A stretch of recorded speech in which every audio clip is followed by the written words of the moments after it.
राष्ट्रगीत तो गाते ही हैं, सब बच्चे गाते हैं, आप गाते जंगल मंगल गाते हैं और ये सारे जहाँ से अच्छा हिंदुस्तान हमारा, ये सब गाते हैं। अब उसको आप पीछे करके आप सिर्फ वंदे मातरम पे और फोर्स दो उसको, वो उसके ऊपर भी तो फोर्स देना चाहिए। हिंदुस्तान के अंदर मेरा है, मैं वंदे मातरम बोलूंगा, एक बार नहीं 1000 बार बोलूंगा, 1000 आदमियों के साथ खड़े होकर के बोलूंगा, क्यों नहीं बोलूंगा भाई, इसमें परेशानी क्या है, मेरे देश का है वो। इस्लाम धर्म से आप अपना मर्जी करिए, वो अपनी मर्जी करिए, तो देश में हिंदुस्तान में रहते हिंदुस्तान में बोलेंगे, मगर जबरदस्ती नहीं। क्या लगता है अगर इस्लाम धर्म से नहीं है तो राष्ट्र की बात नहीं आनी चाहिए सर? हिंदू मुस्लिम इस्लाम हम लोग अपना इस्लाम, और हम अपना इस्लाम बोले, वो अपना बोले, कोई किसी पे तो जबरदस्ती थोड़ी है, जबरदस्ती नहीं है ना। ना किसी पे जबरदस्ती नहीं है। वंदे मातरम आप सुनी है कभी? बहुत सुनते हैं, बच्चे स्कूल हमारे गए तो बच्चों ने मातरम पढ़ा। क्योंकि सरकार ने कहा है कि अब स्कूलों में पढ़ाया सिखाया जाएगा वंदे। अब ये हमें नहीं पता, हमारे बच्चे बड़े हो गए हैं, अब हमें नहीं पता है। और जबरदस्ती की बात नहीं करना चाहिए, मुसलमानों पर ये ना करना चाहिए, अजान ना होना चाहिए, मैकों पे अजान ना होना चाहिए, तो ये जबरदस्ती है। मैक उतारना ना चाहिए मस्जिद से। अब जो कहा जाता है मस्जिद से मैक उतार दो, किसी की नींद खराब होती है। हनुमान चालीसा नहीं गा सकते हम हनुमान चालीसा लाउड तो हम कह रहे दोनों करना चाहिए, दोनों का। हाँ दोनों का। हाँ हमारी मस्जिद है, जबरदस्ती हमारी मस्जिद कहा जाता है, ये हिंदू उनकी हमारी है। अब ये हमें तो इतना नहीं पता किसकी है। मस्जिद बने जहाँ भी है बने, मस्जिद मना ना की जाए कि मतलब नमाज ना पढ़े, अजान ना, बस हम ये कह रहे हैं। नमाज और पढ़ने के लिए मना तो नहीं, सरकार खुद अजान के लिए मना किया है, अजान के लिए मना। अजान के मतलब ये मना किया कि मतलब धीमे से अजान दो, मैक पे अजान ना दो, ये जो है बुरी बात है। जो जहाँ पे मस्जिद थी तो वैसे होना चाहिए, अब उन्हें हटाई दी, तब क्या किया जाए, अब उनकी हुकूमत, वो जो भी करे हम क्या बता। बाबर के नाम से मस्जिद बननी चाहिए कि नहीं? अब हमने मस्जिद बनना क्यों नहीं चाहिए, बाबर के नाम। अब जिसके भी नाम से बने। क्या ये जो 72 हुरे कहा जाता है आप लोगों के धर्म में कि मरने के बाद 72 हुरे मिलती है, क्या इस तरह के कारनामे करने से 72 हुरे मिल जाती है? नहीं, ऐसा करने से उसमें फ़ायदा हमारा होता है, फ़ायदा हमारा, क्योंकि हम करवा रहे हैं ऐसा। ये कुछ लोग ऐसे हैं जो ये सब करवाते हैं अपने फ़ायदे के लिए। ऐसा फायदा कुछ बताइए। किसी को टारगेट करना हुआ कि अगर से ऐसा हमारी डिमांड नहीं हुई तो हम ऐसा कदम उठाएंगे, अशांति फैलाएंगे। ये अपनी मानसिकता पे, अपनी सोच पे। हम पढ़े लिखे हो करके भी जाहिल बने हुए हैं। मोहम्मद अयाज, आप इस्लाम धर्म को जानते हैं? बिल्कुल। नमाज पढ़ते हैं? बिल्कुल। अच्छा, जब नमाज पढ़ते हैं तो आप क्या कुछ करते हैं, कुछ हमको बताएंगे कि नमाज पढ़ने के दौरान क्या कुछ किया जाता है? पहली चीज़ तो अपने ईमान को दुरुस्त किया जाता है कि मेरा क्या ईमान है, उसको दुरुस्त किया जाता है। नमाज जो है बुरी आदतों से, बुरे कामों से बचाती है, बुरे फेलों से बचाती है और अल्लाह को राज़ी करती है कि हम जो है तेरी इबादत में हाजिर हुए। इबादत में हाजिर हुए हैं, मतलब एक तरह से अपने आप को अल्लाह के सामने, अल्लाह पर सौंप देना, ऐसा कुछ? ऐसा ही है, ऐसा ही है ना? ऐसा ही। पहले कहा जाता था जो अनपढ़ है वो आतंकवादी बनते हैं, और अब पढ़े लिखे लोग आतंकवाद भी बन रहे हैं, इस पर क्या कहना चाहेंगे? हम ये कहना चाहते हैं कि पढ़ाई लिखाई हासिल करने से ये होता है कि इंसान के अंदर इंसानियत पैदा हो जाए। एक जैसे कि आप इंसान हो तो आपको हम इंसानी समझें, जानवर ना समझें, तो वो वैसाना हरकत करना गलत है। ऐसी हरकत करने से या किसी की जान लेने से या खुद बम लगा के फट जाने से क्या जन्नत नसीब होती है? क्या ये जो 72 हुरे कहा जाता है आप लोगों के धर्म में कि मरने के बाद 72 हुरे मिलती है, क्या इस तरह के कारनामे करने से 72 हुरे मिल जाती है? नहीं, ऐसा करने से उसमें फ़ायदा हमारा होता है, फ़ायदा हमारा, क्योंकि हम करवा रहे हैं ऐसा। ये कुछ लोग ऐसे हैं जो ये सब करवाते हैं अपने फ़ायदे के लिए। ऐसा फायदा कुछ बताइए। कुछ भी है फ़ायदा, जैसे कि किसी को टारगेट करना हुआ कि अगर से ऐसा हमारी डिमांड नहीं हुई तो हम ऐसा कदम उठाएंगे, अशांति फैलाएंगे।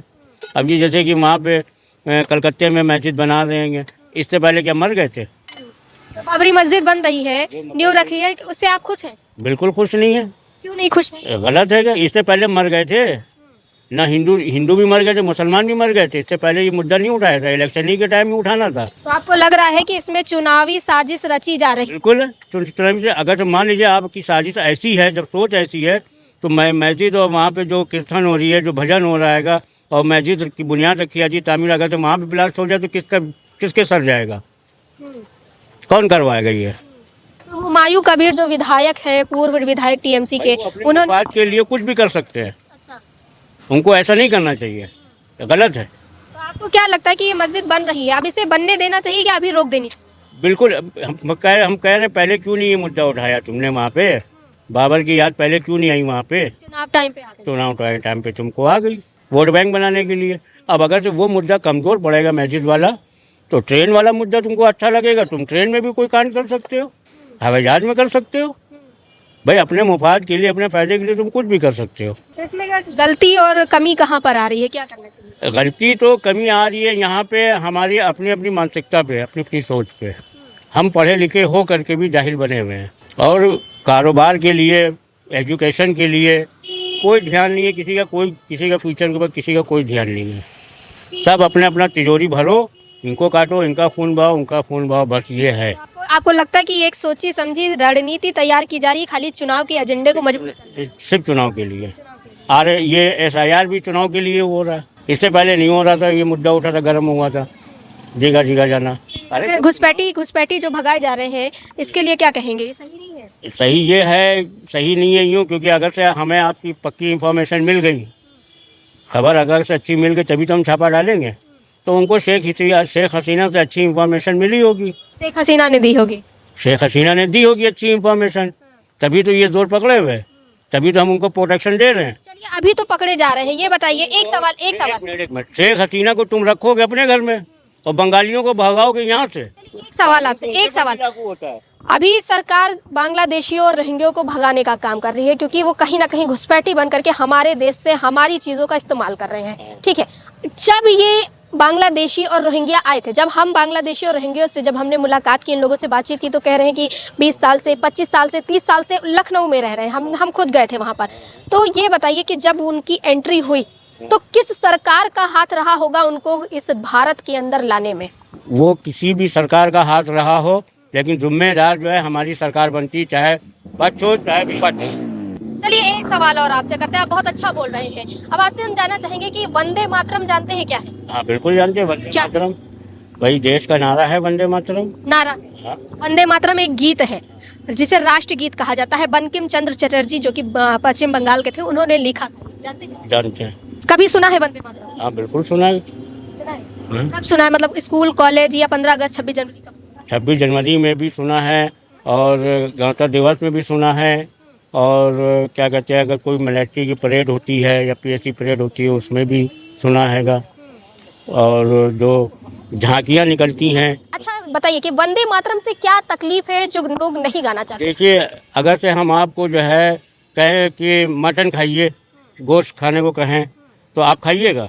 ये राष्ट्र की बात है, ये खाने की बात नहीं है, ये राष्ट्र की बात आ रही है। यहाँ पे मर्जी की बात, मर्जी की बात आ रही है, आप फोर्स नहीं कर सकते। आप भारत की हैं, हम बिल्कुल भारतीय। अब्बू आजमी भी भारतीय हैं और वो मौलाना जो है वो भी भारतीय हैं, भारत के हैं ना, भारतीय हैं। तो भारतीय होकर के राष्ट्रगीत नहीं तो गाएंगे? भारतीय हो करके सब एक जैसा नहीं खा पी रहे, अपनी अपनी मर्जी पर है, डिपेंड करता है। फोर्स यानी कि आप हमको शूट कर रहे हैं तो बगैर इजाजत नहीं शूट करते, आपने हमसे इजाजत ली है। राष्ट्रगीत तो गाते ही हैं, सब बच्चे गाते हैं, आप गाते? जंगल मंगल गाते हैंगे, और ये सारे जहाँ से अच्छा हिंदुस्तान हमारा, ये सब गाते हैंगे।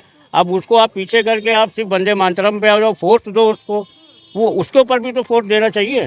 संसद के अंदर सब शांत रहेंगे तो वो संसद कहलाएगी।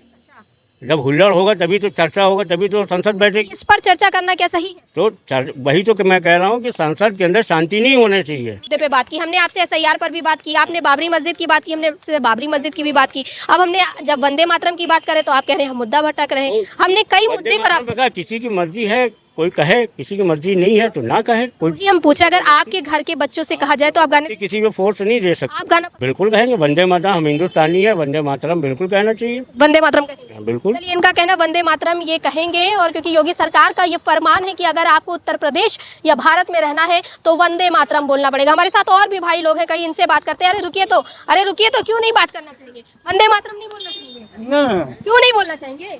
अरे वंदे मातरम क्या देर हो रही है? ये देखिए कि यहाँ पर वंदे मातरम, क्या नाम है आपका चाचा? मेरा मोहम्मद हुसैन। मोहम्मद हुसैन जी। गर्व से कहते हैं कि हम मोहम्मद। हाँ बिल्कुल, हाँ बिल्कुल बिल्कुल बिल्कुल भारतीय हैं। जी। भारत के लिए प्रेम है, प्रेम है, भारत के लिए मैं अपनी जान भी दे सकता हूँ। जान दे हमारे बुजुर्गों ने दिया है जी। आजादी के समय में चाहे वो हिंदू हो, मुस्लिम हो, कोई भी बिरादरी का हो, उन्होंने सबने हिस्सा लिया है, सबने देश को पाने आजाद कराया, सब लोग हैं जी। अच्छा, योगी सरकार को जानते हैं आप? योगी नहीं जानते हैं, हमने वोट भी दिया उनका, जानते क्यों नहीं? जी मैंने वोट दिया। कैसे लगते हैं? क्यों भाई, कोई भी बात हो, हर चीज से उनका मानना होना चाहिए कि हमारे अपने देश को हमारे अच्छे चलाना चाहिए, बस। और क्या है उसको, योगी सरकार अच्छा काम कर रही है। अब बहुत लोग कहते हैं योगी सरकार बुरा काम कर रही है, बहुत लोग कहते हैं योगी सरकार गलत काम कर रही है। आपके हिसाब से योगी सरकार कैसे? मेरे हिसाब से सही कर रही भाई।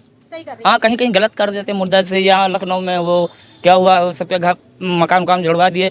जैसे मान जो 200 स्क्वायर फुट का मकान था और उनको 50 फुट का दिया गया। उनका 8-10 फैमिली रहने वाले कहाँ रहेंगे? बस यही एक मुद्दा है। यही एक हाँ, तो और बहुत से मुद्दे ऐसे गाते हैं। आपने कहा योगी सरकार अच्छा काम कर रही है, थोड़ी बहुत गलतियां हो जाती हैं, ठीक है, हाँ थोड़ी जी होती रहती। योगी सरकार का कहना है, अभी सदन के अंदर भी बात चली, दिल्ली में सदन है, संसद सत्र चल रहा है इस समय, तो उसमें कहा गया कि वंदे मातरम जो हमारा राष्ट्रगीत है, इसको गाना अनिवार्य है, इसको सीखना चाहिए क्योंकि ये राष्ट्र की बात है। देखो ये बात है, कोई अपनी समझ से नहीं बोलना चाहता है, और हिंदुस्तान के अंदर मेरा है, मैं वंदे मातरम बोलूंगा, एक बार नहीं 1000 बार बोलूंगा, 1000 आदमियों के साथ खड़े होकर के बोलूंगा, क्यों नहीं बोलूंगा भाई, इसमें परेशानी क्या है, मेरे देश का है वो, तो इसमें बोलने में क्या परेशानी है। वही तो हम भी पूछना चाहते हैं कि आखिर जो अब्बू आजमी है या मौलाना मदनी है या इस तरह के कई विधायक और नेता अभी पाए गए हैं विपक्ष में जो कह रहे हैं कि हम नहीं गाएंगे, क्या ये लोगों को भड़काने का काम? एक मिनट देखिए, हर इंसान का दिमाग एक नहीं होता। हाँ, सब अपने दिमाग, किसी की मर्जी आती है वंदे मातरम बोलता है, कोई मर्जी आती नहीं बोलता है, कोई कहता है मेरा धरती माँ है, कोई कहता मैं नहीं हूँ, तो इस पे तो नहीं बन पाती बात ना। हम अपने देश के हैं तो वंदे मातरम बोलेंगे, एक बार नहीं 1000 बार बोलेंगे, इसमें भी तो अपने देश के हैं, इनकी क्या मानसिकता हो? उनकी अपना जमीर है, अपना जमीर है, नहीं उनको सूट करता है, नहीं कर रहे हैं, क्या दिक्कत है इसमें, वो जाने, उनका काम जाने। अच्छा, इसमें कोई आपत्ति नहीं वो जाने, उनको आपत्ति वो जाने, हमसे क्या मतलब है भाई, मैं बोलूंगा, आप बोलेंगे? हाँ बिल्कुल बोलूंगा, क्यों नहीं बोलूंगा, आपके अंदर राष्ट्र प्रेम है? बिल्कुल, क्यों नहीं है। सरकार के लिए क्या बोलना चाहेंगे कि सरकार अगर ये फरमान जारी कर रही है कि वंदे मातरम अब सभी स्कूली बच्चों को सिखाया जाएगा, इस बोलते हैं, हाँ जनगण मन गाते हैं, सारे जहाँ जहाँ हिंदुस्तान हमारा ये भी गाते हैं, वंदे मातरम भी बोलते हैं, कौन कहता नहीं बोलते हैं। चलिए, तो इनका कहना है कि बोलते हैं और गाते भी हैं। ये देखिए हमारे साथ और भी भाई लोग हैं, इनसे बात करते हैं। अरे क्यों भाग रहे हैं आप लोग, भाग क्यों रहे हैं, नाम क्या है आपका? अरे क्यों बताइए, क्यों भाग क्यों रहे हैं आप? बात वंदे मातरम की हो रही है, भारतीय नहीं है आप लोग, हिंदुस्तानी नहीं है, क्या नाम है आपका? असलम। असलम जी, क्या कहेंगे वंदे मातरम? अभी बात नहीं कर पाएंगे ना, क्यों नहीं बात कर पाएंगे? सिगरेट पी रहे हैं ना। सिगरेट पी रहे तो सिगरेट साइड में रख दीजिए 2 मिनट। देखिए इनका भी कहना है कि ये बात नहीं कर पाएंगे। चाचा आपका क्या नाम है? जल्दी से निकालिए। अरे ये तो पहले से जंगल मंगल ना आते हैं, पहले प्रार्थना होती थी, कोई कहने की थोड़ी बात है ये। प्रार्थना होती थी ना? पहले प्रार्थना होती था, पिक्चर देखने जाती थी आप, प्रार्थना होती थी, पहले जंगल मंगल लिख के आता था नहीं आता था, तो अभी भी होता है। अभी भी होता है, इसमें कोई आपत्ति जबरदस्ती नहीं पुकारना चाहिए। पहले सरकारी स्कूल बनावे, नेतागिरी अपने अपनी जेबें भर रहे, पहले नेता को हक था, अब मौलाना पंडित को हक हो गया, पावर। अच्छा, पहले ये सब तो मंदिर में आप नमाज पढ़ाइए, वो अपने मंदिर में देखें। नहीं तो वंदे मातरम की बात हो रही है, वंदे मातरम योगी सरकार कह रही कि गाना पड़ेगा। ये तो शुरू से ये जबरदस्ती नहीं बोलाया जाता, ये तो आपका मर्जिया करिए, आप जो मर्जिया करिए। कुछ मौलाना है, कुछ विधायक है, कह रहे हैं हम वंदे मातरम नहीं किसी को बात है, आपका क्या जीत खाने कह रहा, मेरा क्या खाने कह रहा, कुछ जबरदस्ती हो रही है ना। ये तो वंदे मातरम वो इसलिए नहीं गाना चाहते क्योंकि ये इस्लाम धर्म से नहीं, जबरदस्ती नहीं करना चाहिए ये किसी। इस्लाम धर्म से नहीं। आप अपना मर्जी करिए, वो अपनी मर्जी करिए, तो देश में हिंदुस्तान में रहते, हिंदुस्तान में बोलेंगे, मगर जबरदस्ती नहीं, जबरदस्ती नहीं। जबरदस्ती नहीं। मतलब जिनके जो वंदे मातरम नहीं बोलना चाहते, क्या ये मान लिया जाए कि उनकी सोच पाकिस्तानी है? क्या इनकी सोच पाकिस्तानी है? चाची आप क्या कहेंगे, क्या नाम है आपका? अरे हम तो मुसाफिर, हम जा रहे हैं, मुसाफिर हैं तभी तो पूछ रहे हैं, मुसाफिर तो हम भी हैं, आप अल्लाह के दरवाजे पे खड़ी हैं आप। दरवाजा जाना जो हक है वो सही कह रहे हैं कि जो हक है वही बोलना चाहिए। लोगों का कहना है कि हम वंदे मातरम इसलिए नहीं गाएंगे क्योंकि इसमें माता की वंदना की गई, भारत माता की वंदना की गई, ये इस्लाम धर्म से नहीं है। क्या लगता है अगर इस्लाम धर्म से नहीं है तो राष्ट्र की बात नहीं आनी चाहिए? सर हिंदू मुस्लिम इस्लाम, हम लोग अपना इस्लाम, इस्लाम और हम अपना इस्लाम बोले, वो अपना बोले, कोई किसी पे जबरदस्ती थोड़ी है जबरदस्ती नहीं है ना। ना, किसी पे जबरदस्ती नहीं है। वंदे मातरम आप सुनी है कभी? बहुत सुनते हैं, है बच्चे स्कूल हमारे गए तो बच्चों ने मातरम पढ़ा, सुना। हाँ स्कूल जाते हैं आपके बच्चे? हाँ, बच्चे स्कूल गए। योगी सरकार ने कहा है कि अब स्कूलों में पढ़ाया सिखाया जाएगा वंदे मातरम। अब ये हमें नहीं पता, हमारे बच्चे बड़े हो गए हैं, अब हमें नहीं पता है कि अभी अगर कहा जा रहा है, आपके पोती होती जो भी होंगे, कहा जा रहा है, तो आपको अगर कहा जाए कि अपने बच्चों को सिखाओ तो वंदे मातरम सिखाओगी? अब ये स्कूल में जो पढ़ेंगे तो पढ़ाएंगे, अब क्या करेंगे, पढ़ेंगे तो पढ़ाएंगे, और क्या पढ़ाएंगे तो पढ़ेंगे, स्कूल में क्या करेंगे फिर? ऐसा तो नहीं है कि ये इस्लाम से जुड़ा हुआ नहीं है तो हम कह देंगे नहीं भाई नहीं गाओ। नहीं, ऐसा हम थोड़ी कहेंगे, हम कहेंगे भैया जो स्कूल में पढ़ाया जा रहा हमेशा से वही पढ़ेंगे। लप्पे आती भी पढ़ाई गई, हम लोग की दुआ भी पढ़ाई गई, उनकी भी पढ़ाया गया, दोनों पढ़े, सबने पढ़ा, सब पढ़ते आ रहे हैं। और ज़बरदस्ती ना करो, मतलब ये पढ़ो नहीं तो ये ज़बरदस्ती है, ये ऐसा नहीं करना चाहिए, दोनों पढ़ना चाहिए। राष्ट्र राष्ट्र राष्ट्र प्रेम सबके अंदर होता है, आपके अंदर तो और ये कहा गया कि हिंदू मुस्लिम भाई भाई हैं, ना हिंदुस्तान ना पाकिस्तान, कोई किसी ने, सभी भाई भाई हैं, हमेशा दोनों मेल रखना चाहिए, आपस में मिल के रहना चाहिए, और ज़बरदस्ती की बात नहीं करना चाहिए। मुसलमानों पर ये ना करना चाहिए, अजान ना होना चाहिए, माइकों पर अजान ना होना चाहिए, तो ये ज़बरदस्ती है। आप लोग भी अपनी भी जो है माइक लगाइए, हम लोग भी माइक लगाए, माइक उतारना ना चाहिए मस्जिद से। अब जो कहा जाता है मस्जिद से माइक उतार दो, किसी की नींद खराब होती है। मस्जिद से माइक उतार दो, ये भी तो कहा जाता है कि हम हनुमान चालीसा नहीं गा सकते, हम हनुमान चालीसा लाउड तो हम कह रहे हैं दोनों करना चाहिए, दोनों का। हाँ दोनों करो। लाउड स्पीकर की बात तो सबसे पहले जो उठाई गई थी वो तो किसी मौलाना ने उठा दी थी कि हम किसी मौलाना नहीं उठाई थी, नहीं, किसी मौलाना ने नहीं उठाई थी। अच्छा चलिए, अभी आपने मस्जिद की बात की, आपने बाबरी मस्जिद के बारे में जानते हाँ, बाबरी मस्जिद तो जबरदस्ती बाबरी मस्जिद कहा जाता है कि हिंदू उनकी हमारी है। अब ये हमें तो इतना नहीं पता किसकी है। नहीं, पहले मुगल आए थे, ठीक है। मुगल से पहले यहाँ पर सतयुग कलयुग रहा है, अभी कलयुग चल रहा है, इससे पहले सतयुग था। तो उससे पहले यहाँ आर्य समाज के लोग आए थे। अगर आपने इतिहास पढ़ा हो तो पहले हिंदू थे यहाँ, वहाँ पर हिंदू का मंदिर बना था, उस मंदिर को तोड़ करके वहाँ पर मस्जिद बनाई गई, ठीक है, बाबरी के द्वारा। अब फिर उसको तोड़ करके राम है कि टीले वाली मस्जिद लक्ष्मण टीला है, वो हमारी है। अब ये सब भैया हमने इतनी किताबें पढ़ी नहीं, हमको ये नहीं पता है कि किसका है। हम लोग ने होश संभाला, हम लोग ने टीले वाली मस्जिद अपनी मुसलमानों की देखी। अच्छा चाची, ये इतना बताइए आप, बाबरी मस्जिद अभी जो है वो अयोध्या में तो नहीं बनी, ठीक है। अयोध्या में जमीन दी गई थी, उन्होंने कहा हम जमीन नहीं ले पाएंगे, जमीन ली भी गई तो वहाँ भी कुछ काम नहीं हुआ, और अयोध्या ना करके अब ये लोग बाबरी मस्जिद पश्चिम बंगाल में बना रहे हैं, मुर्शिदाबाद में बनने जा रही है, नींव रख दी गई है। क्या लगता है कि मुर्शिदाबाद में बाबरी मस्जिद बननी चाहिए? अब हम क्या बताएं भैया, हम अपनी हुक्म कुछ नहीं कह सकते। हम खुद आप खुश है कि नहीं बाबरी मस्जिद बनेगी? मस्जिद बने, मस्जिद बने, जहाँ भी है बने मस्जिद। मना ना की जाए कि मतलब नमाज ना पढ़े, अजान ना, बस हम ये कह रहे हैं। नमाज और पढ़ने के लिए मना तो नहीं किया सरकार, खुद अजान के लिए मना किया है। अजान के लिए मना किया। अजान के मतलब मैंने ये मना किया कि मतलब धीमे से अजान दो, मैक पे अजान ना दो, ये जो है बुरी बात है। नहीं, लेकिन बाबरी मस्जिद के लिए खुश है कि नहीं आप? अब हम ये क्या बताएं कैसे खुश हैं। बस जहाँ पर मस्जिद थी तो वैसे होना चाहिए, अब उन्हें हटाई दी, तब क्या किया जाए।